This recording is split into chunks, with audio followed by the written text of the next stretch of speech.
After ruling that Bonnie Hage had no standing to sue on behalf of the LLC that received commercial loans from Target Mortgage, Judge Woolfield simply added the LLC as a new plaintiff after the trial was over and after judgment was entered, even though there was no evidence as to whether or not the LLC itself could afford the loans. An LLC controlled by Bonnie Grace Hage and John Scody Hage took out two loans of over $1 million.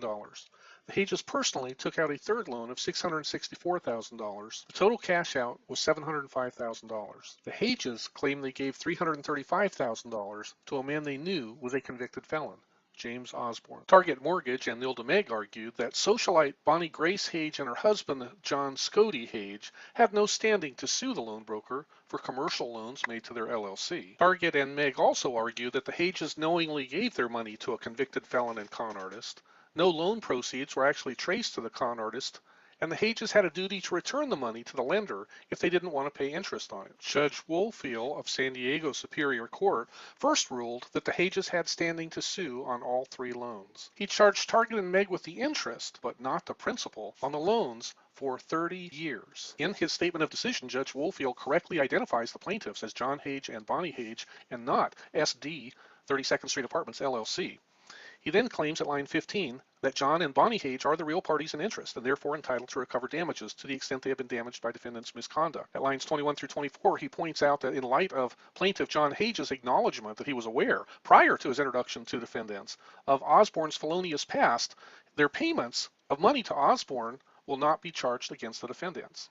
Judge Woolfield entered judgment on behalf of the plaintiffs, the Hages. Target then filed a motion to vacate the judgment on the grounds that the Hages were not the real party in interest on the loans made to the LLC. Judge Woolfield then reversed himself, holding the Hages were not the real party in interest. He then ruled that the LLC had been a party all along and ordered plaintiff to prepare a first amended judgment so reflecting. The plaintiffs submitted a proposed first amended judgment that states, quote, the LLC is added as a plaintiff, end quote. Judge Woolfield is adding a new plaintiff after trial, after judgment, that has never appeared in the case and never made a motion requesting to be added. A California summons must contain the names of the parties to the action. The summons in this case contains only the names of the Hages as plaintiffs. The summons does not list the LLC as a plaintiff. The complaint does not even mention the SB 32nd Street Apartments LLC.